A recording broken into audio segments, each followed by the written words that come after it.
Barricade ভেঙে প্রধান উপদেষ্টার বাসভবনের সামনে জুলাই অভ্যুত্থানে আহতরা। হোটেল ইন্টারকন্টিনেন্টালের সামনে দুপক্ষের হাতাহাতি উত্তেজনা।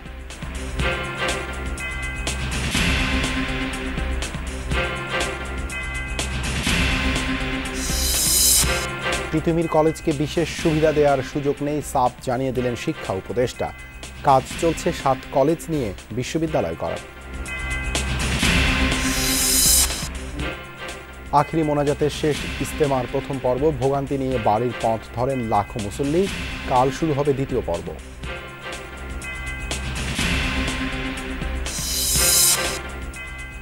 সংস্কার দীর্ঘ হলে ষড়যন্ত্রের সুযোগ পাবে স্বৈরাচার, শঙ্কা তারেক রহমানের। সরকারকে আবারও দ্রুত নির্বাচন দেয়া তাগিদ। যদি নির্বাচন প্রক্রিয়া দেরি হয়, যদি সংস্কার আলাপ আলোচনা দীর্ঘায়িত হয়, তাহলে সেই স্বৈরাচার সুযোগ পেয়ে যাবে আবার দেশের মানুষের কাঁধে চেপে বসা।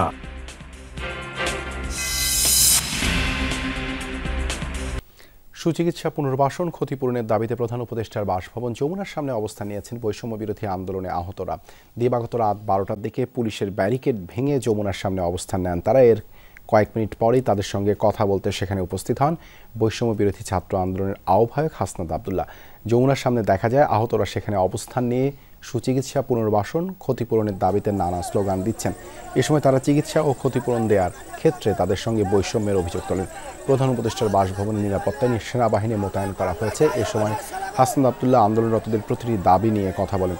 আহতদের পুনর্বাসন নিশ্চিত ও যোগ্যতা অনুযায়ী বিদেশে কর্মসংস্থানের ব্যবস্থা করা পর্যন্ত ধৈর্য ধারণের আহ্বান জানান হাসনাত আবদুল্লাহ।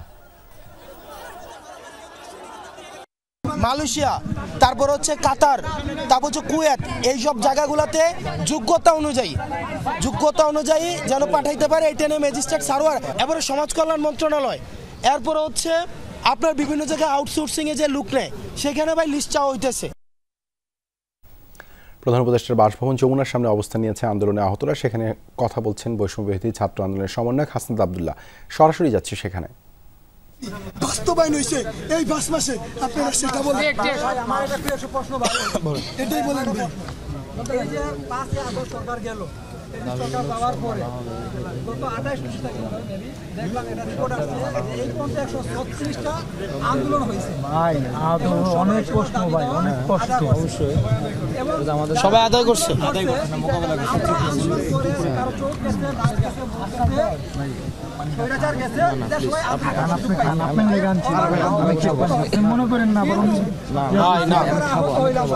না বুঝে না ভাই, বিষয়টা এটা না বলা হয়েছে। ওই যে ভাই এখানে বুঝছেন বিষয়টা, এই যে ভাইয়ের নাম কি, হ্যাঁ মাহমুদ ভাই, ওই রিপোর্টটা কি এটা ছিল যে 136টা আন্দোলন সফল হয়েছে এটা, নাকি এটা ছিল ঢাকা শহরে? দেখেন একটা সরকার 150 দিন ক্ষমতায় আইছে, কলেজ কিন্তু ইউনিভার্সিটি হয়ে গেছে। কই হইছে? কোনটা কোনগুলা হইছে ভাই? ভাই একটা হয় হয়নি ভাই। এই না এই জাতীয় করেন দাবি তোরা 2 দিন বসছে, দাবি পুরো হয়ে গেছে। কই কোনটা? এই এত প্রশ্ন না ঢালি ভাই। আরেকটা প্রশ্ন দিয়া, এই ভাই দাঁড়ান। আজ 2 দিন ধরে যে আমরা রাস্তায় আন্দোলন করতেছি, আন্দোলন করার পরে লাস্ট এখানে আসছি বাংলা সাইড মেইন রোডে। আচ্ছা, আসার পরে আপনাদের লোকে অনেক যোগাযোগ হয়েছে, পুলিশ কর্মকর্তাদের প্রধান উপদেষ্টার বাসভবন যমুনার সামনে জুলাই বিপ্লবে আহতরা ব্যারিকেড ভেঙে সামনে অবস্থান নিয়েছে এবং তাদের সেখানে এক ধরনের কথা চলছে সমন্বয়ক হাসনাত আবদুল্লাহর সঙ্গে। তারা হাসনাত আবদুল্লাহর সামনে তাদের দাবি দেওয়া পেশ করছে। হাসনাত কথা বলছেন, আমরা চলুন আবার সেখানে যাই, দেখি কি বলছেন তিনি। সময়টা গতকাল 4টার দিকে আমি ওখানে গেছি। আমি শেষ করি আপনারা ওখানে গিয়ে একটা গাড়ি না কি যেন একটা এক্স আর্মি পার্সনকে আপনারা কি করছেন ভাই রাতে? হ্যাঁ, রাতের 3:36-এর দিকে, রাতের 3:36-এর দিকে, রাতের 3:36-এ আপনারা তখন এই যে এনবিআর বিল্ডিংটা ক্রস করার পরে রাস্তার এই পাশে আমি মাহিন এবং ফারদিন, কই ফারদিন মনে ওই পাশে আছে, আমি মাহিন ফারদিন আমরা 3জন গেছিলাম। গিয়ে পরে হচ্ছে হিলুল ভাইকে ফোন দিলাম, এমদাদকে ফোন দিলাম, 2জনের সাথে কথা হয়েছে। বললো যে ভাই আমাদের এই যে দফা দাবি আমরা আন্দোলন করতেই থাকবে। তো ভাই সরকারের এখানে তো সরকারের একটা বিষয় আছে। এখানে দেখলাম, দেখেন কালকে আমাকে বললো যে ওই দিন একটা আন্দোলন করলো এক লোক, উনি বিভিন্ন জায়গার মধ্যে গিয়ে মিটিং টিটিং করলো, ওনাকে 50 লাখ টাকা দিতে হবে। এই বিষয় আমাদের আহতরা কারা নাকি তার কাছে টাকা চায়।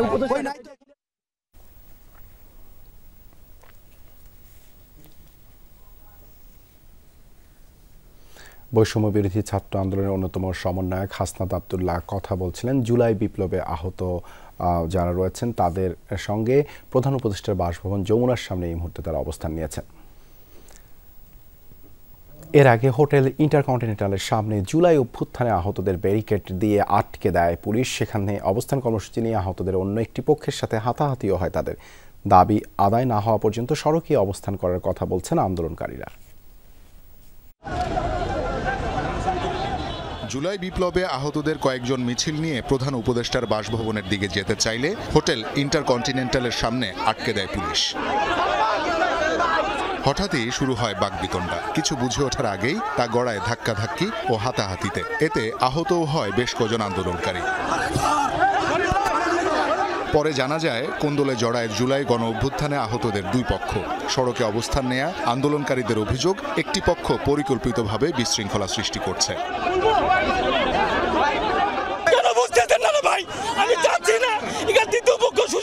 আমাদের মিছিলে কিছু অতর্কিত লোক ঢুকে গেছে, আমাদের এমআইএস আছে, আমাদেরকে আলাদা করেন, আর যাদের এমআইএস নাই তাদেরকে আলাদা করেন। এরা মোবাইলের মাধ্যমে মনে করেন অনেক কিছু কইরা, অনেক কিছু পাইয়া এরা মনে করেন এই জায়গায় আয়া এখন লাস্ট পর্যন্ত একটা গ্যাঞ্জাম সৃষ্টি করে দিচ্ছে। আমাদের এক ভাইকে লাথি মারছে এবং সে বলতেছে ভুয়া ভুয়া স্লোগান দিচ্ছে। দেখছেন, তাহলে আমরা কি ভুয়া? দুই কমিটি আসলে একমত হতে না পেরে সম্ভবত এখানে ধস্তাধস্তি হয়ে গেছে। পরিস্থিতি স্বাভাবিক হলে সড়কে বসে পড়েন আহতরা। বিভিন্ন স্লোগান তুলে দাবি জানান উন্নত চিকিৎসা ও আর্থিক অনুদানের। আমরা আপনাদের পরিষ্কার উদ্দেশ্য জানতে চাই, আমাদের ভাইদের কেন ভুয়া বলছেন? যে ভাইটি স্বাস্থ্য মন্ত্রণালয় থেকে ভেরিফাইড হয়ে স্বাস্থ্য মন্ত্রণালয় থেকে এমআইএস কপি নিয়ে এখানে এসেছে। প্রত্যেকটা ন্যায্য অধিকার, কোন মগের মূল্যের অধিকার আমরা এখানে খাটাইতে আসিনি। আপনারা যারা এখন বর্তমান আছেন, আমরা 22,000 আহতদের উপরে আপনারা বসে আছেন। আমরা আপনাদের কাছে অনুরোধ করব, আমাদের পাশে এসে দাঁড়ান। এর থেকে লজ্জাস্কর বিষয় পৃথিবীতে কোথাও কিছু হতে পারে না। যারা আহত তাদেরকে ওভারটেক করে আপনারা অন্য কাজগুলো করে যাচ্ছেন। মৌখিক আশ্বাস নয়, লিখিত ঘোষণা দাবি করেন তারা। একই সাথে প্রধান উপদেষ্টার সশরীরে উপস্থিত না হওয়া পর্যন্ত অবস্থান কর্মসূচি চালিয়ে যাওয়ার ঘোষণাও দেয় আন্দোলনকারীরা। শওকত মঞ্জু শান্ত, যমুনা নিউজ, ঢাকা। তিতুমির কলেজকে বিশেষ কোনো সুবিধা দেওয়ার সুযোগ নেই বলে স্পষ্ট জানিয়ে দিয়েছেন শিক্ষা উপদেষ্টা ওয়াহিদ উদ্দিন মাহমুদ। কলেজটির শিক্ষার্থীদের কর্মসূচির কারণে জনদুর্ভোগের কথা মাথায় রাখার আহ্বান জানান। উপদেষ্টা জানান 7 কলেজ ঢাকা বিশ্ববিদ্যালয়ের সাথে থাকতে না চাওয়ায় তাদের সমন্বয়ে আলাদা বিশ্ববিদ্যালয় করতে একটি কমিটি কাজ করছে। 7 কলেজের সাথে আলাদা বিশ্ববিদ্যালয় নয়, একেবারেই স্বতন্ত্র বিশ্ববিদ্যালয় সহ 7 দফা দাবিতে 5ম দিনের অনশন, সড়ক অবরোধ তিতুমিরের শিক্ষার্থীদের। ইজতেমার কারণে মূল সড়ক আর রেল বাদ দিয়ে শিক্ষার্থীদের ঘোষণা, উত্তর সিটির যে কোনো পয়েন্টে যখন তখন অবরোধ করবেন তারা। ঢাকা নর্থ সিটির ভিতরে যতগুলো জোন আছে প্রত্যেকটাতেই আমাদের সুবিধা মতো আমরা কর্মসূচি বাস্তবায়ন করব। এ পথে গুরুত্বপূর্ণ 3টি হাসপাতাল। সড়ক অবরোধে উপায় না পেয়ে একজন ক্যান্সার রোগী কিছু দূর পায়ে হেঁটে পরে রিকশায় ফিরছেন। আমরা তো হাসপাতালে ছিলাম, আমরা সঠিক জানি না। আমাদের বাড়ি গাজীপুর কাফাইসা থানা, ওই জায়গায় যায়। হ্যাঁ হ্যাঁ। ওদিকে অনশনে থাকা 3 শিক্ষার্থীর অবস্থাও আশঙ্কাজনক বলে জানান চিকিৎসক। ওদের চিকিৎসা এখানে আর চালানো সম্ভব না। এই মুহূর্তেই ওদেরকে হসপিটালাইজ না করতে পারলে হয়তো ওদের শারীরিক একটা লং টার্ম অথবা শর্ট টার্ম কমপ্লিকেশনের আশঙ্কা আমরা করতেছি। সোমবার মূল সড়ক সহ রেলপথেও অবরোধের কর্মসূচি আছে তাদের। একনেক মিটিং শেষে উপদেষ্টা বলেন, সময় বেঁধে দিয়ে দাবি বাস্তবায়নের আলটিমেটাম কাঙ্ক্ষিত নয়। শিক্ষার্থীদের মানুষের দুর্ভোগের কথা মাথায় রাখতে বলেন তিনি, বলেন ক্লাসে ফিরে যেতে। তিতুমির কলেজেরও সাধারণ শিক্ষার্থীদের যাতে শিক্ষাক্রমে অসুবিধা না হয়, তারা ক্লাস করতে চায়, আমার কাছে অনেকে বলেছে, লিখেছেও, এবং জনদুর্ভোগ যাতে না হয়, কর্মসূচি যদি দিতেই হয় সেরকম কর্মসূচি দিতে থাকুক। কিন্তু আমরা মনে করেছি যে এখন যেভাবে যে কমিটি কাজ করছে সেখানে সময় বেঁধে দিয়ে একটা কলেজের ছাত্ররা হঠাৎ করে মানে একটা কলেজকে হঠাৎ করে সময় সীমার মধ্যে বিশ্ববিদ্যালয় ঘোষণা করা এটা কোনো যৌক্তিক দাবি না। শিক্ষা উপদেষ্টা জানালেন তিতুমিরকে আলাদা কোনো সুবিধা দেওয়ার সুযোগ নেই। বিশেষ বিবেচনায় প্রত্যেকটা 7টা কলেজই আছে। না। আখলাক মুস্তাফা, যমুনা নিউজ, ঢাকা। রেল কিংবা সড়কপথ দু চোখ যত দূর যায় কেবলই জনস্রোত। ট্রেনগুলোই নেই তিল ধারণের ঠাঁই। আখেরি মোনাজাত শেষে ঘরে ফেরা মুসল্লিদের ঢল ছিল পথে পথে। যান চলাচল বন্ধ থাকায় পড়তে হয় ভোগান্তিতেও। মাইলের পর মাইল পায়ে হেঁটেই গন্তব্যে রওনা দেন ইজতেমা ফেরতরা। আখেরি মোনাজাত শেষ, ইজতেমায় অংশ নেওয়া মুসল্লিদের জনস্রোত তখন টঙ্গী রেল স্টেশনমুখী, যেখানে আগে থেকেই অপেক্ষায় ছিল ঢাকা এবং জয়দেবপুরগামী দুটি বিশেষ ট্রেন। কে কার আগে উঠবেন তা নিয়েই শুরু হয় দৌড়ঝাঁপ। যাত্রীর চাপে যারা ট্রেনের ভেতরে জায়গা পাননি, জীবনের ঝুঁকি নিয়েই তারা উঠে পড়েন ছাদে কিংবা ইঞ্জিনে। কষ্ট ভাই, এখন কি করুম ভাই, আসছে ইজতেমার মাঠের ভিতরে, আল্লাহর হুকুমে আছে, আল্লাহর হুকুমে যাইতেছে। বাসায় অবশ্যই যেতে হবে, সেজন্য একটু ঝুঁকি নিয়ে যেতে হবে। অনেক সুষ্ঠুভাবে শান্তভাবে আশা করি যে বাড়িতে যাবো ইনশাআল্লাহ। মুসল্লিদের যাতায়াতের সুবিধার্থে ভোর থেকেই 10 জোড়া বিশেষ ট্রেন চালু করে বাংলাদেশ রেলওয়ে। মোনাজাত শেষে বিভিন্ন গন্তব্যে একে একে ছেড়ে যায় এসব ট্রেন। একই চিত্রের দেখা মেলে সড়ক পথেও। যান চলাচল বন্ধ থাকায় পায়ে হেঁটেই গন্তব্যে রওনা দেন অনেকে। টঙ্গী, উত্তরা, আব্দুল্লাপুর সহ আশেপাশের সব সড়কেই ঘরে ফেরা মুসল্লিদের ঢল। 30 তারিখ আসছিলাম আর কি, এখন আর কি দোয়া শেষ করে আর কি আমরা সবাই একসাথে চলে যাচ্ছি। রিস্ক নেওয়া ছাড়া তো কোনো উপায় দেখতেছি না, মানুষের প্রচন্ড ভিড়। কুড়িল বিশ্ব রোড থেকে এই পর্যন্ত হাইটে আসছি। যারা দূর দূরান্ত থেকে এসেছেন তারা পড়েন ভোগান্তিতে।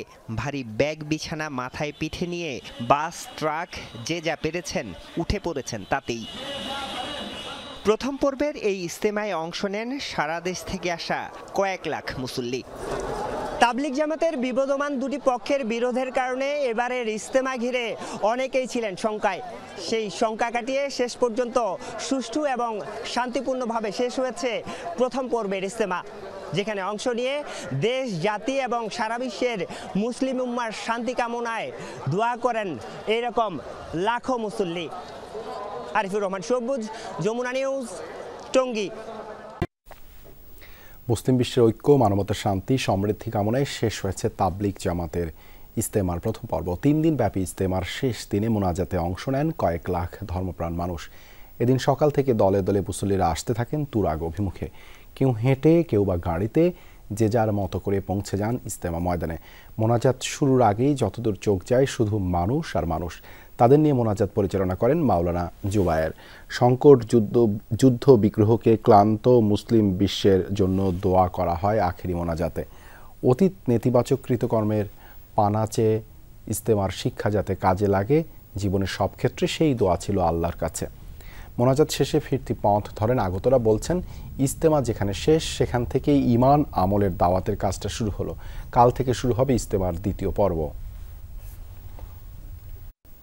অন্তর্বর্তী সরকারকে পুনরায় সমর্থন এবং ব্যবসা ও উন্নয়ন সহযোগিতা বৃদ্ধির জন্য দ্বিপাক্ষিক সম্পর্ক জোরদার করার আগ্রহ প্রকাশ করেছে জাপান।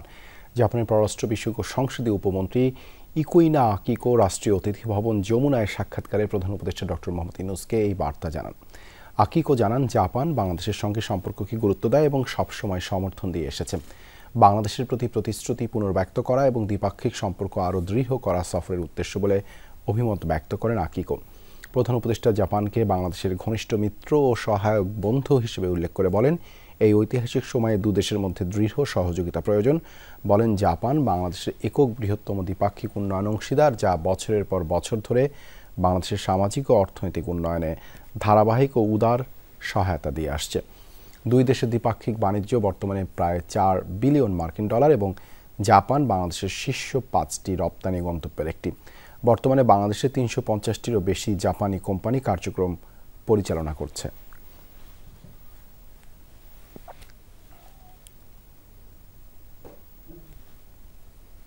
চলতি বাজেট সংশোধনের সিদ্ধান্ত আসতে পারে আগামী সপ্তাহে। সে লক্ষ্যে ঘাটতি কমাতে চায় সরকার। বাদ পড়তে পারে বিদেশি ঋণের অনেক প্রকল্প। দুপুরে একনেক সভা শেষে এই কথা জানান পরিকল্পনা উপদেষ্টা। বলেছেন, যেভাবে সুদের চাপ বাড়ছে তাতে আগামীতে নতুন ঋণ নেওয়া কঠিন হয়ে পড়বে। কাঙ্ক্ষিত নয় রাজস্ব আদায়ও। অর্থনীতি সামলাতে গলদঘর্ম সরকার। বাজারে পণ্যের বেজায় দাম, নগদ টাকার সংকট ব্যাংকে, তার উপর থলের বেড়াল বেরিয়ে আসছে খেলাপি ঋণের হিসাবে। গ্যাস আর বিদ্যুতে ভর্তুকি কমাতে বারবার চাপ দিচ্ছে IMF। ফলাফল, ব্যয় সামলাতে শ্যাম রাখি না কুল রাখি অবস্থা নীতি নির্ধারকদের। অর্থনীতির এসব নানা দিক নিয়ে রোববার খোলামেলা আলোচনা হয় জাতীয় অর্থনৈতিক পরিষদের নির্বাহী কমিটি একনেক বৈঠকে। সভাপতিত্ব করেন প্রধান উপদেষ্টা ডক্টর মোহাম্মদ ইউনুস। এ সময় গ্যাস অনুসন্ধান ও বিদ্যুৎ উৎপাদনের 5টি প্রকল্প অনুমোদন পায়। উদ্যোগ ছিল কৃষি উৎপাদন বাড়ানোরও। পরিকল্পনা উপদেষ্টা জানান, সরকার যে কোনো মূল্যে বাজেট ঘাটতি কমাতে চাইছে।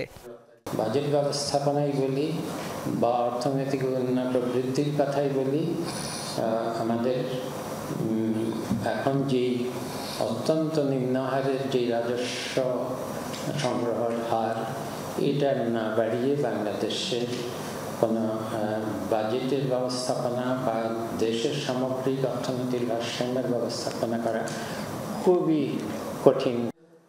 এ সময় কথা হয় বিদেশি ঋণ প্রসঙ্গেও। উপদেষ্টা জানালেন, আপাতত বাইরের অর্থে নতুন কোনো প্রকল্প আসছে না। এই বছর থেকেই তো আমরা দেখছি যে ঋণ সুদ পরিশোধের বোঝা এটা যেভাবে বেড়ে যাচ্ছে, তাতে করে এই রকমের অর্থায়ন বাজেটে যে ধরনের অর্থায়ন দিয়ে আর এটা টেকসই হবে না। একনেক সভায় প্রায় 12,500 কোটি টাকা ব্যয়ে 13টি প্রকল্প অনুমোদন দেয়া হয়। তৌহিদ হোসেন, যমুনা নিউজ, ঢাকা। সংস্কারের আলাপ যত বেশি দীর্ঘ হবে তত বেশি ষড়যন্ত্র করার সুযোগ পাবে স্বৈরাচার, এমন শঙ্কা জানিয়ে অন্তর্বর্তীকালীন সরকারকে দ্রুত নির্বাচন দেওয়ার তাগিদ দিয়েছেন বিএনপির ভারপ্রাপ্ত চেয়ারম্যান তারেক রহমান। বলেছেন, যত দ্রুত গণতান্ত্রিক প্রক্রিয়ার কাজ শুরু হবে তত দ্রুত দেশ রক্ষা সম্ভব। রাজধানীর কদমতলীতে রাষ্ট্র মেরামতে বিএনপির 31 দফা কর্মশালায় এসব কথা বলেন তিনি।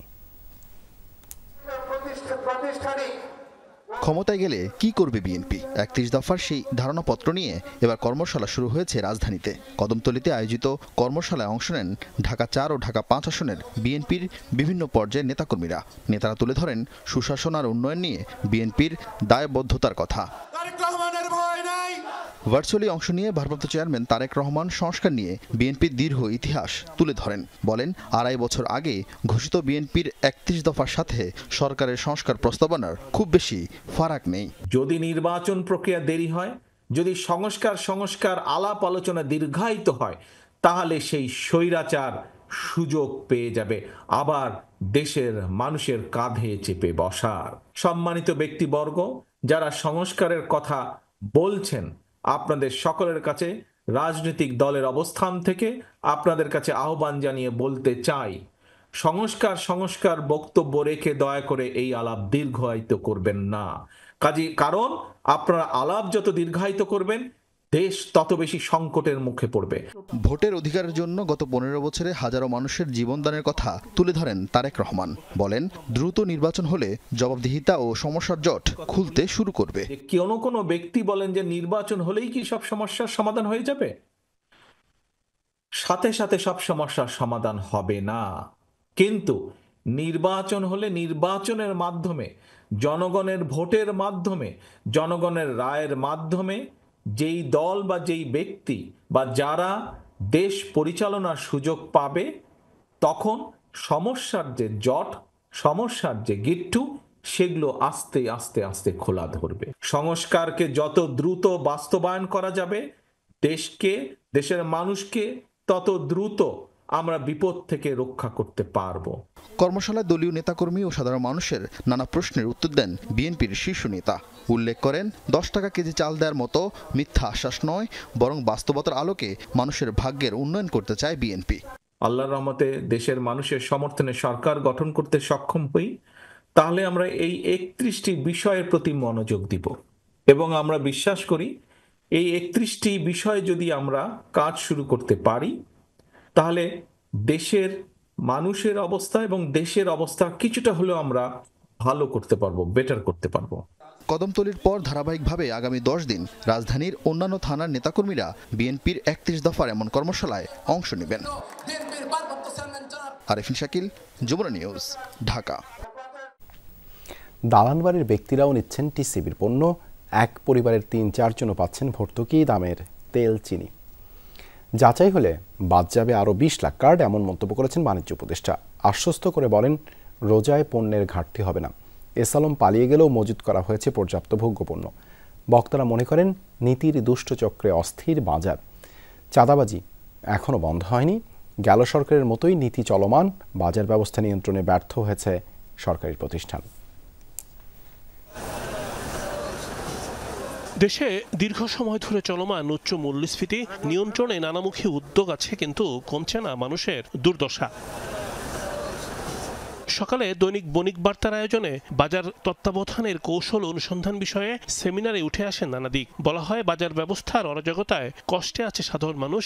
সরকার পরিবর্তন হলেও অবস্থার পরিবর্তন হয়নি। বড় প্রতিষ্ঠানগুলো যদি তাদের জায়গা থেকে ফোন না দেয়, পারমিশন না দেয়, মাদার ভেসেল থেকে লাইট ভেসেলে পণ্যগুলো নামে না। একজন রিকশাওয়ালা থেকে শুরু করে একজন কোটিপতি পর্যন্ত যাতে সমানভাবে একটা ফল খেতে পারে এবং এই রোজার মাসে রোজাটা রেখে অন্তত শান্তিতে থাকতে পারে, এই ব্যবস্থাটা আমাদের অন্তর্বর্তীকালীন সরকারের করা উচিত। আলোচনায় নীতির দুষ্টচক্র ভাঙার দাবি তুলে বলা হয়, পণ্যের উৎপাদন, আমদানি, চাহিদা নিয়ে কারো কাছেই সঠিক হিসাব নেই। চালের বাজার নিয়ন্ত্রণ করছে 11 গোষ্ঠী। আমরা এত মুনাফা করলাম, কিন্তু আমরা দেউলিয়া হয়ে গেলাম কেন?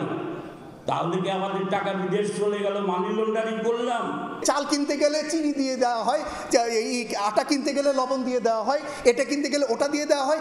এটা তো আমি বলবো যে মার্কেটের ভিতরে আরেক ধরনের স্বৈরতন্ত্র। বাজার নিয়ন্ত্রণে সরকারি প্রতিষ্ঠানগুলো ব্যর্থ। বলা হয়, ভুল তথ্য দিয়ে করা হচ্ছে বিভ্রান্ত।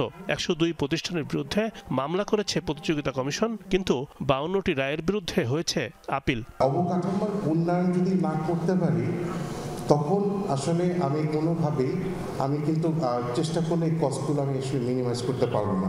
বাংলাদেশে ফর্মাল ট্রেডের কন্ট্রিবিউশন অনলি 2%। সারা পৃথিবীতে যদি দেখেন, শ্রীলঙ্কাতে 43%। 1.5 দশকে বাজার ব্যবস্থা টেকসই হয়নি। সব প্রতিষ্ঠান একজন ব্যক্তির মুখের দিকে তাকিয়েছিল। তার ইশারায় চলেছে সবকিছু। এখনো সবকিছু চলছে আগের মতোই। রোজাকে কেন্দ্র করে খেজুরের শুল্ক কমালেও বাড়ছে দাম। গত 1.5 দশকে যেটা ভয়ঙ্কর রকম অধপত অবনতি হয়েছে, সেটা হচ্ছে প্রাতিষ্ঠানিক প্রক্রিয়া। প্রতিষ্ঠানগুলো ঠিকমতো কাজ করে না, আমাদের তথ্য উপাত্ত ঠিকমতো কাজ করে না, বিবিএস ঠিকমতো ফাংশন করে না। আমরা হিসাব করে দেখিয়েছি 60 টাকা থেকে 100 টাকা পার কেজি খেজুরের দাম কমার কথা, অথচ আমরা আজকে শুনতে পেলাম খেজুরের দাম বাড়ছে। রাইস মিলগুলো ঘিরে সিন্ডিকেটের অস্তিত্ব স্বীকার করেন বাণিজ্য উপদেষ্টা। বলেন, রোজার বাজার নিয়ন্ত্রণে প্রস্তুত সরকার, করা হয়েছে পণ্যের মজুত। এই যে ইনস্টিটিউশনাল যে ফেলিয়ারটা হয়েছে দেশে, যার মধ্যে ভোক্তাকে ট্যাক্সিং করার যে একটা দুর্বৃত্তপরায়ণ একটা যে কালচার তৈরি হয়েছে, সেখান থেকে আমাদেরকে সেলফ রিকনসাইলেশন একটা টাইম এসছে বলে আমি মনে করি। অনুষ্ঠানে বাজার ব্যবস্থায় শৃঙ্খলা আনতে পৃথক কমিশন করার দাবি তোলা হয়। আশা করা যায় যে আরো স্থিতিশীল হবে। রিমন রহমান, যমুনা নিউজ, ঢাকা। দখল দূষণে বিপর্যস্ত আর বেদখল হওয়া রাজধানীর খালগুলো পুনরুদ্ধারে বদ্ধপরিকর সরকার। মিরপুরের বাউনিয়া এলাকায় আজ সংস্কার কাজের উদ্বোধন করতে গিয়ে একথা জানান পরিবেশ উপদেষ্টা সৈয়দা রিজওয়ানা হাসান সহ সরকারের 3 উপদেষ্টা। এ সময় নির্বাচন প্রসঙ্গে সাংবাদিকদের প্রশ্নের জবাবে তারা বলেন, সংস্কার শেষে নির্বাচনের দিকে এগিয়ে যাচ্ছে সরকার। ঘটাকরে সংস্কার কাজের উদ্বোধনের সময় ভাসমান এক্সকাভেটরের বক্সে বিছানো ছিল লাল কার্পেট। সেখানে দাঁড়িয়েই নানা রকম দিক নির্দেশনা দিচ্ছিলেন অন্তর্বর্তী সরকারের উপদেষ্টারা। প্রাথমিকভাবে 2 সিটির 6টি খালের কিছু অংশের দখলমুক্ত সংস্কার এবং 2 পাড়ের সৌন্দর্য বর্ধনের কাজ শুরু করার ঘোষণা দিয়েছেন তারা। আমি মনে করি না যে নদী দখল যতটা উচ্ছেদ হয়েছে ততটা আবার দখল হয়েছে বলে। যদি নদী দখলের কথা বলি, আমি মনে করি যে মোটামুটি একটা গ্রহণযোগ্য মাত্রার কাজ অলরেডি হয়ে গেছে। কিন্তু দূষিত নদীর পাড়ে আপনি যতই সুন্দর ওয়াকওয়ে করেন না কেন, মানুষ তো হাঁটবে না। হাতির ঝিল খুব সুন্দর হয়েছে, কিন্তু আপনি হাঁটতে গেলে নাকে রুমাল দিতে হয়। আমরা কাজটা শুরু করে দিয়ে যাব, তারপরে পরবর্তী সরকার এসে দায়িত্বটা নিয়ে। খালগুলোর দুরবস্থার জন্য বিগত সরকারগুলোর অনিয়ম দুর্নীতিকেই প্রধান কারণ দেখছেন উপদেষ্টারা। আগের সরকার 15.5 বছর যে দুঃশাসন চালিয়ে গেছে, কয়েক মাসে আমরা কেমন করে এটার সমাধান করব? আমরা কাজটা শুরু করেছি যাতে এই অপশাসনের যে অবস্থা তৈরি হয়েছিল তার থেকে বের হয়ে আসে। খাল খনন কর্মসূচির এক পর্যায়ে সাংবাদিকদের প্রশ্নের উত্তরে সার্বিক সংস্কার এবং নির্বাচনের দিনক্ষণ নিয়েও কথা বলেন আসিফ মাহমুদ। আমরা মনে করি যে গণঅভ্যুত্থানের পরে জনগণ বাংলাদেশের রাষ্ট্রের কাঠামোগত সংস্কারের দায়িত্বটা আমাদেরকে দিয়েছে। আমরা মনে করি এই সংস্কার কার্যক্রম আমাদের মাননীয় প্রধান উপদেষ্টা ইতিমধ্যে একটা টাইমলাইন দিয়েছেন, এর মধ্যেই আমরা এই সংস্কার কার্যক্রমের মাধ্যমে একটা নির্বাচনের দিকে এগিয়ে যাব। অথচ একসময় সুন্দর পানি, বাণিজ্য পরিবহন সহ যাতায়াতের অন্যতম মাধ্যম ছিল বাউনিয়া খালটি। আমি ধান করতাম, ফসল করতাম, এখন আস্তে আস্তে চতুর্সাইডে মনে করেন যে বিল্ডিং করিয়া মনে করেন ময়লা সলা ফেলাইয়া এখন রাস্তা চাপাই ফেলাইছে খাল। আগে অত বড় আছে না, কাটাইছে তা একটু বড় হয়েছে, আগে তো আরো খাল আছে। যারা দখলদারি তারা এরা মানে কিছুদিন পর পরে আবার তারা জায়গা দখল করে নিয়ে নেয়। যাক, তবে এবার নৌবাহিনীর তত্ত্বাবধানে প্রায় 3 কিলোমিটার অংশের সংস্কার ও দখলমুক্তের কাজ শুরু হওয়ায় কিছুটা আশার আলো দেখছেন এলাকাবাসী। তবে দিন শেষে লাল কার্পেটে দাঁড়িয়ে খাল সংস্কারের উদ্বোধনের বিষয়টি ব্যাপক আলোচনায় আসে বিভিন্ন সামাজিক যোগাযোগ মাধ্যমে। এরপর সিটি কর্পোরেশনের সাদা কাগজে পাঠানো এক ব্যাখ্যায় দাবি করা হয় কাদামাটির পরিবেশে নিরাপত্তার জন্যই লাল কার্পেট বিছানো হয় খালপাড়ে। মিরপুর এলাকার অন্যতম প্রধান এই খালটি উদ্ধার অভিযানে এর আগেও এরকম আনুষ্ঠানিক ঘোষণা দেখেছে এলাকাবাসী, কিন্তু দখলদাররা এতটাই শক্তিশালী তাদেরকে কখনোই উচ্ছেদ করা সম্ভব হয়নি। এবারও সেই আনুষ্ঠানিক ঘোষণা আবারও দেওয়া হয়েছে, তবে কার্যকর কতটুকু হবে সেটাই ভবিষ্যতে বলে দেবে। আব্দুল্লাহ তুহিন, যমুনা নিউজ, বাউনিয়া খাল, মিরপুর। পথ নাটকের মাধ্যমে বাংলাদেশে গত 15 বছরে ঘটা দুঃশাসনের গল্পগুলো তুলে ধরার আহ্বান জানিয়েছেন সংস্কৃতি বিষয়ক উপদেষ্টা মোস্তফা সরওয়ার ফারুকী। কেন্দ্রীয় শহীদ মিনারে জাতীয় পথ নাট্যোৎসবের উদ্বোধনী অনুষ্ঠানে এ কথা বলেন তিনি। বিপ্লবের নতুন সূর্যে শানিত বাংলাদেশ শিরোনামে এ আয়োজন করা হয়েছে। সেখানে উপদেষ্টা বলেন, গত 15 বছরে যখন কথা বলার স্বাধীনতা ছিল না, তখন শিল্পীদের ভূমিকা রাখা উচিত ছিল। তখন শিল্পীরা যথাযথ ভূমিকা রাখতে পারেননি। জুলাই গণ অভ্যুত্থানের মাধ্যমে মানুষ কথা বলার স্বাধীনতা পেয়েছে। আগামীতে যারা ক্ষমতায় আসবেন তাদেরও মত প্রকাশের স্বাধীনতা অক্ষুণ্ণ রাখার আহ্বান জানান ফারুকী। উদ্বোধনী অনুষ্ঠানে ঢাকা বিশ্ববিদ্যালয়ের উপাচার্য অধ্যাপক ডক্টর নিয়াজ আহমদ খান বলেন, পথ নাটকের মাধ্যমে প্রতিবাদের শৈল্পিক প্রকাশ ঘটানো যায়। সপ্তাহব্যাপী এই আয়োজন প্রতিদিন শুরু হবে বিকেল 4টায়। পথনাটকের সাথে প্রতিবাদের, পথনাটকের সাথে দৈনন্দিন যাপিত জীবনে অত্যন্ত নিবিড় সম্পর্ক আছে। গণ অভ্যুত্থান পরবর্তী বাংলাদেশে এই আয়োজন একটি মাইল ফলক হয়ে থাকবে। গত 15 বছরে যে দুঃশাসন, যে দুঃশাসনের গল্প আপনারা বলতে পারেননি, সেই গল্পগুলো বলারও এখন সময়। এবং আমি বিশ্বাস করতে চাই এরপরে যারাই আসবেন গণতান্ত্রিকভাবে নির্বাচিত হয়ে, তারা মত প্রকাশের এই স্বাধীনতাটা অক্ষুণ্ণ রাখবেন। 24 ঘন্টার মধ্যে আওয়ামী লীগ ও তাদের দোসরদের সকল রাজনৈতিক কর্মকাণ্ড নিষিদ্ধের দাবি জানিয়েছে ছাত্র অধিকার পরিষদ। না হলে সচিবালয় অভিমুখে লং মার্চ করার ঘোষণা দিয়েছে সংগঠনটি। ঢাকা বিশ্ববিদ্যালয়ের মথুর ক্যান্টিনের সংবাদ সম্মেলনে এ কথা বলেন সংগঠনের সভাপতি বিন ইয়ামিন মোল্লা। তিনি বলেন, ফ্যাসিবাদের দোসররা প্রশাসনে ঘাপটি মেরে বসে আছে, তাদের নিয়েই সরকার পরিচালনা করা হচ্ছে। আওয়ামী লীগ রাজনীতি করতে পারবে কি পারবে না সে সিদ্ধান্ত নেবে আহত ও নিহতদের স্বজনরা। সংবাদ সম্মেলনে আওয়ামী লীগ ও তাদের দোসর সকল রাজনৈতিক দলগুলোকে নিষিদ্ধ করা সহ 4 দফা দাবি জানানো হয়। এসব দাবি আদায়ে দেশের সকল বিশ্ববিদ্যালয় ক্যাম্পাস, মহানগর, জেলা, উপজেলায় 6 ফেব্রুয়ারি বিক্ষোভ কর্মসূচি এবং 10 ফেব্রুয়ারি অবস্থান কর্মসূচি পালন করবে ছাত্র অধিকার পরিষদ। এখনো দাঁড়ে দাঁড়ে ঘুরতে হচ্ছে। বিভিন্ন জায়গায় আওয়ামী লীগ, ছাত্রলীগ তারা বসে বসে পরিকল্পনা করতেছে এই দেশকে অস্থিতিশীল করার, আমাদেরকে হত্যা করার, মারার জন্য পরিকল্পনা আঁকতেছে। আমরা স্পষ্টভাবে বলছি, যদি 24 ঘন্টার ভিতরে আওয়ামী লীগের রাজনৈতিক কর্মকাণ্ডকে নিষিদ্ধ করা না হয়, বন্ধ করা না হয়, আমরা বাংলাদেশ ছাত্র অধিকার পরিষদ ছাত্র জনতাকে সাথে নিয়ে আমরা সচিবালয় অভিমুখে আমরা কিন্তু লং মার্চ করব। বগুড়ায় ট্রাক চাপায় প্রাণ গেছে মোটরসাইকেল আরোহী 3 কলেজ ছাত্রের। রোববার রাত 10টার দিকে আদমদীহি উপজেলার বাঁশহাটি মৎস্য আড়তের সামনে এই ঘটনা ঘটে। স্থানীয়রা জানায়, রোববার বিকেলে 3 বন্ধু আল হোসাইন, শাহ নেওয়াজ ও মিথুন প্রামাণিক মোটরসাইকেলে করে দুপচাঁচিয়া থেকে নওগাঁ বাণিজ্য মেলায় ঘুরতে যায়। মেলায় ঘোরাফেরা শেষে বগুড়া নওগাঁ আঞ্চলিক মহাসড়ক হয়ে দুপচাঁচিয়া ফিরছিলেন তারা। সান্তাহার এলাকায় একটি বাসকে ওভারটেক করতে গিয়ে বিপরীত দিক থেকে আসা একটি ট্রাকের নিচে চাপা পড়ে মোটরসাইকেলটি। এতে ঘটনাস্থলে মারা যান 3 জন। তারা দুপচাঁচিয়া উপজেলার বাসিন্দা ও স্থানীয় বিয়াম ল্যাবরেটরি স্কুল অ্যান্ড কলেজের উচ্চ মাধ্যমিক 2য় বর্ষের শিক্ষার্থী ছিলেন। নারায়ণগঞ্জের রূপগঞ্জে এলপিজি গ্যাস সিলিন্ডারের একটি গোডাউনে অগ্নিকাণ্ডের ঘটনা ঘটেছে। বিকেলে উপজেলার গোয়ালপাড়া এলাকায় এই ঘটনা ঘটে। স্থানীয়রা জানায়, ব্যালেডিয়াস বিজনেস সলিউশন নামে এলপিজি গ্যাস সিলিন্ডারের গোডাউনে হঠাৎ আগুন জ্বলে ওঠে। কিছুক্ষণের মধ্যে গোডাউনে মজুদ থাকা বেশ কয়েকটি সিলিন্ডার বিস্ফোরিত হয়ে আগুন ছড়িয়ে পড়ে। খবর পেয়ে পূর্বাঞ্চল ফায়ার সার্ভিসের 2টি ইউনিট আধা ঘন্টার চেষ্টায় আগুন নিয়ন্ত্রণে আনে, তবে এতে হতাহতের ঘটনা ঘটেনি। অমর একুশে বইমেলার 2য় দিনে বেড়েছে লোক সমাগম। বিকেলে মেলা খুলে দেওয়ার পর থেকে আসতে শুরু করেন বইপ্রেমীরা। এতে আশায় বুক বাঁধছেন প্রকাশক ও লেখকরা। পাঠকরা প্রত্যাশা করছেন জমে উঠবে প্রাণের মেলা।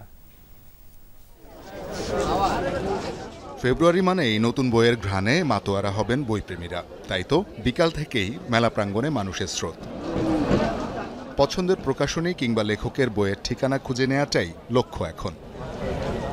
2য় দিনে এসে মেলার বেশিরভাগ স্টলই সেজেছে বইয়ের পর্ষা নিয়ে। পাঠক আসছেন, উল্টে পাল্টে দেখছেন বই। অল্প হলেও শুরু হয়েছে বিকিকিনি। নতুন বই সবাই দেখতেছে, বিশেষ করে হুমায়ুন আহমেদ, দেন হচ্ছে অভ্যুত্থান, জুলাই নিয়ে এগুলা বই দেখতেছে। সবারই প্রথম প্রায়োরিটি সেটাই থাকে, জনপ্রিয় লেখকদের বই কিনা। বাট আমি চেষ্টা করি নতুন রাইটার যারা আছে তাদের বইও একটু দেখার জন্য। নতুন কিছু আমাদের অনেকগুলো বই আছে যেগুলো সামনের সপ্তাহে বা আরও কিছুদিন যাবে, ওগুলো বইও আসবে আমাদের এখানে প্যাভিলিয়নে। বইমেলা যাওয়ার জন্য আসলে বাসায় কোনো এক্সকিউজ বা কিছু দেওয়া লাগে না, কারণ আমাদের ফ্যামিলিটাও হচ্ছে এরকম পাঠক সবাই আমরা, এবং সবাই আমরা বইমেলা খুব পছন্দ করি। বইমেলা আমাদের প্রাণের মেলা। শুরুর দিকে জনপ্রিয় লেখকদের তেমন একটা দেখা না মিললেও মেলা মাতিয়ে রেখেছেন তরুণরা। এবারের আয়োজন নিয়ে অন্যরকম অনুভূতি কাজ করছে তাদের মাঝে। যত দ্রুত পারা যায় কাজটা কমপ্লিট করে বইগুলা ডিসপ্লে করার, যাতে পাঠকদের কাছে আমরা পৌঁছে দিতে পারি দ্রুত। খুশির খবর যে নতুনদের বই অনেক ভালো বিক্রি হচ্ছে, এবং এর একটা বড় কারণ এরা ফেসবুকে লেখালেখি, তাদের একটা প্রমোশন, এটা একটা গুড সাইড। তো আর আমরা সবসময়, বিশেষ করে এখনকার সময়ে তরুণদেরকে আমরা বেশি আধিক্য দিচ্ছি। প্রচুর পরিমাণে কিন্তু দেখছি যে মানুষের বই কিনছে, কিন্তু আসলে সেই পরিমাণে পাঠক তৈরি হচ্ছে কিনা সেটা কিন্তু একটা অনেক বড় ব্যাপার। এদিন মেলায় নতুন বই এসেছে 13টি। অন্যান্য প্রকাশনের পাশাপাশি নিজেদের নানা প্রকাশনা নিয়ে স্টল শুরু করেছে জনপ্রশাসন মন্ত্রণালয়ও। আমরা সবাই দেশের জন্য কাজ করব, দেশের জন্য কাজ করছি। আমাদের মাথায় 2টা জিনিস, স্টেট অ্যান্ড সিটিজেন। আমরা যে যাই করব আমাদের মাথায় 2টা এজেন্ডা থাকতে হবে, একটা হলো স্টেট, রাষ্ট্র, আর একটা সিটিজেন, জনগণ। এই 2 জনের জন্য আমাদের সবকিছু, আমাদের বেস্ট এফোর্টটা আমরা দিব। চলতি সপ্তাহেই নতুন বইয়ের সংখ্যা বৃদ্ধি পাবে বলে আশা করছেন প্রকাশকরা। Shawkat Manju Shanto, Jamuna news, Dhaka. Bangladesh university of business and টেকনোলজিতে অনুষ্ঠিত হলো ইসলামিক সেমিনার। বিইউবিটিতে সেমিনারটি পবিত্র কোরআন তেলাওয়াতের মাধ্যমে শুরু হয়। এরপর হামদ ও নাত পরিবেশিত হয়। অনুষ্ঠানের প্রধান অতিথি ও মুখ্য আলোচক হিসেবে উপস্থিত ছিলেন আসুন্নাহ ফাউন্ডেশনের চেয়ারম্যান শায়েখ আহমদুল্লাহ।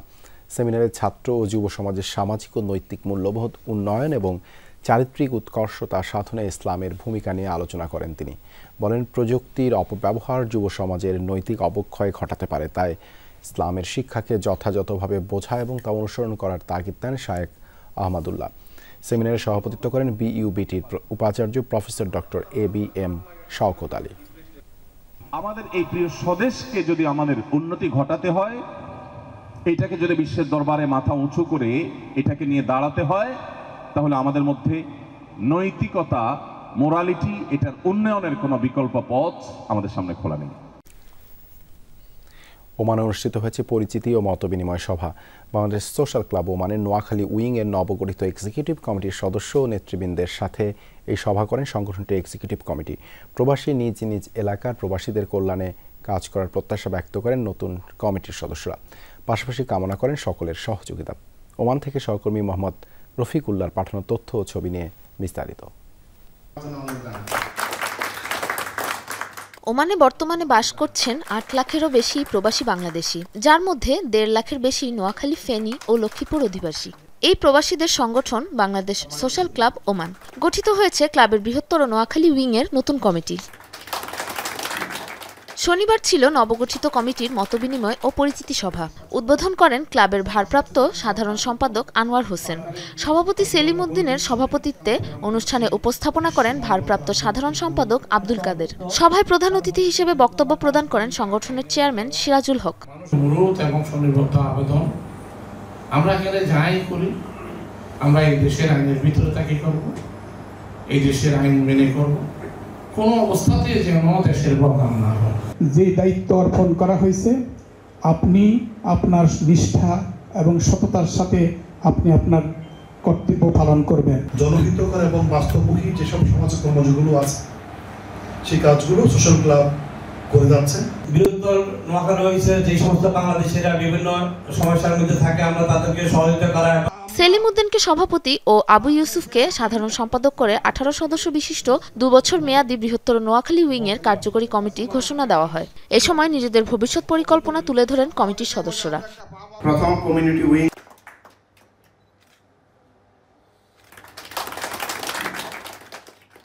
সামাজিক সাংস্কৃতিক কৃষ্টি কালচারের চর্চা করার জন্য বৃহত্তর নোয়াখালী উইং এর জন্ম। নোয়াখালীকে বলা হয় রিচ ম্যান এবং বড় লোকের দেশ।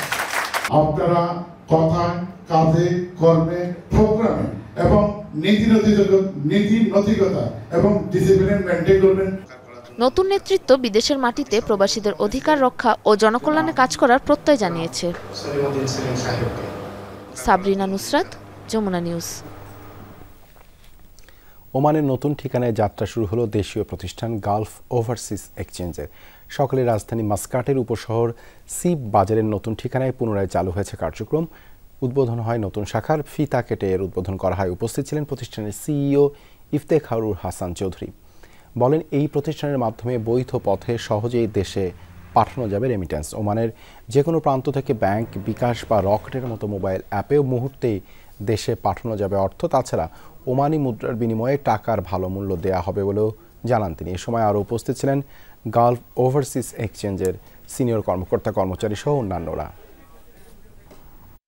আমরা মোবাইল অ্যাপের মাধ্যমে আমরা 3,12,000 কিলোমিটারের সকল প্রবাসী বাংলাদেশিদের সকল প্রবাসীদের কাছে আমরা আমাদের মোবাইল অ্যাপের মাধ্যমে টাকা পাঠানোর সুবিধা দিতে পারব।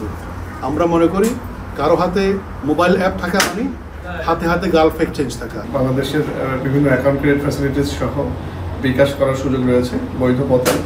অ্যাট দ্য সেম টাইম আমাদের মোবাইল অ্যাপ রয়েছে। মোবাইল অ্যাপের মাধ্যমে আপনারা বাংলাদেশের যে কোনো ব্যাংক অ্যাকাউন্টে টাকা পাঠাতে পারবেন। এর পাশাপাশি মোবাইল অ্যাপ ইউজ করে আপনারা বৈধ পথে বিকাশ করার সুযোগ রয়েছে। বাংলাদেশ দূতাবাস কুয়েত ও ইউএন হ্যাবিটেট এর যৌথ উদ্যোগে কুয়েতে রক্তদান কর্মসূচি আয়োজন করা হয়। কুয়েত বাংলাদেশ কূটনৈতিক সম্পর্কের 50 বছর পূর্তি ও তারুণ্যের উৎসব 2025 উপলক্ষে আয়োজন করা হয়।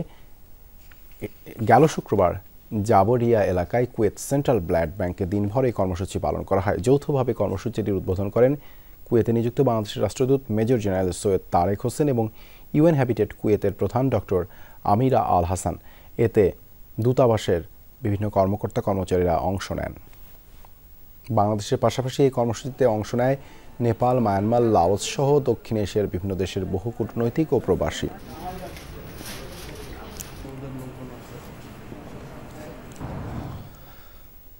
ইতালিতে যাত্রা শুরু করলো বাংলাদেশি মালিকানাধীন রেস্তোরাঁ গ্র্যান্ড সেন্ট্রাল। জাঁকজমক আয়োজনের মধ্যে দিয়ে ভেনিসে মেসরেতে রেস্তোরাঁটি উদ্বোধন করা হয়েছে। চালু হওয়ার আগেই রেস্টুরেন্টটি সাড়া ফেলে মিডিয়াতে। সম্প্রতি প্রতিষ্ঠানটির প্রথম শাখা উদ্বোধন করেন ভেনিসের মেয়র লুইজি ব্রুনারো। এবারের দ্বিতীয় শাখা উদ্বোধন করা হয়, যেখানে উপস্থিত ছিলেন প্রতিষ্ঠানের 3 প্রতিষ্ঠাতা শাহাদাত হোসেন, মাসুম খান ও মাহবুবুর রহমান। অনুষ্ঠানে আরও উপস্থিত ছিলেন অঞ্চলটির স্থানীয় মেয়র, সংসদ সদস্য, প্রশাসনিক কর্মকর্তা, বিভিন্ন রাজনৈতিক ও সামাজিক সংগঠনের নেতৃবৃন্দ সহ 500-র বেশি অতিথি। উদ্বোধনী অনুষ্ঠানে রেস্তোরাঁটির খাবারের মান ও পরিবেশ নিয়ে প্রশংসা করেন আগত অতিথিরা। বাংলাদেশ দারুল কোরআন হাফিজিয়া মাদ্রাসা বাহরাইনের উদ্যোগে দেশটিতে অনুষ্ঠিত হয়েছে আলোচনা ও মতবিনিময় সভা।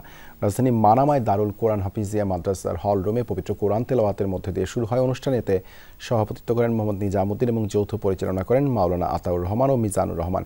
অনুষ্ঠানের প্রধান অতিথি ছিলেন বাংলাদেশ দূতাবাসের শ্রম সচিব মাহফুজুর রহমান। বক্তব্য রাখেন মাদ্রাসার প্রতিষ্ঠাতা মোহাম্মদ সোহেল মিয়া।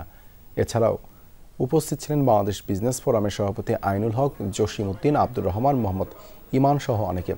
আলোচনা শেষে প্রবাসীদের জন্য বিশেষ দোয়া করা হয়।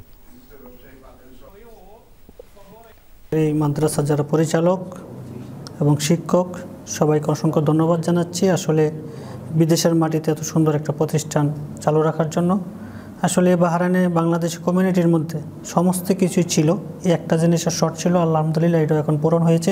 আমরা এই মাদ্রাসা প্রতিষ্ঠা করার লক্ষ্যই হলো যে এই বিদেশের মাটিতে দ্বীনি শিক্ষাকে কিভাবে প্রচার প্রসার করা যায়, সেই লক্ষ্যে আমরা এই মাদ্রাসা প্রতিষ্ঠা করেছি। সংযুক্ত আরব আমিরাতে বার্ষিক বনভোজনের আয়োজন করা হয়েছে। বৃহত্তর ফরিদপুর সমিতির উদ্যোগে করা হয় এই আয়োজন।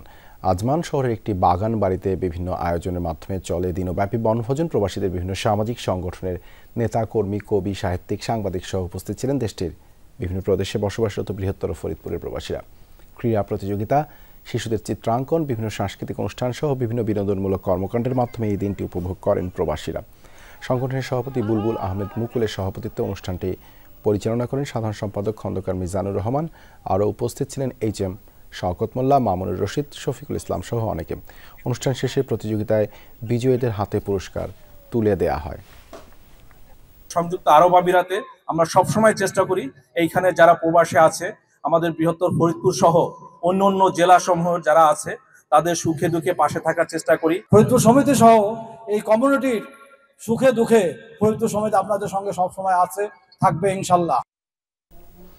কানাডার উপর শুল্ক আরোপের জবাবে যুক্তরাষ্ট্রের উপরও 25% শুল্ক আরোপ করেছেন প্রধানমন্ত্রী জাস্টিন ট্রুডো, যা মঙ্গলবার থেকে কার্যকর হবে। একই দিন কার্যকর হবে কানাডা, মেক্সিকো ও চীনের উপর আরোপিত ট্রাম্পের অতিরিক্ত শুল্ক আরোপের নির্দেশও। জাস্টিন ট্রুডো জানিয়েছেন, কানাডিয়ান মুদ্রায় মোট $155 বিলিয়ন মূল্যের মার্কিন পণ্যের উপর শুল্ক আরোপ করা হবে, যার মাঝে রয়েছে অ্যালকোহল, গৃহ সামগ্রী, ফল, সুগন্ধি ও প্রসাধনী এবং ক্রীড়া সামগ্রী সহ আরও বহু পণ্য। পুরো প্রক্রিয়াটি সম্পন্ন হবে 2 ধাপে। এর মধ্যে $30 বিলিয়ন শুল্ক মঙ্গলবার এবং বাকি $125 বিলিয়ন শুল্ক কার্যকর হবে 21 দিনের মধ্যেই। গেল শনিবার থেকে কার্যকর হয়েছে যুক্তরাষ্ট্রের অন্যতম 3 প্রধান ব্যবসায়িক অংশীদার কানাডা, মেক্সিকো ও চীনের উপর অতিরিক্ত শুল্ক আরোপের সিদ্ধান্ত।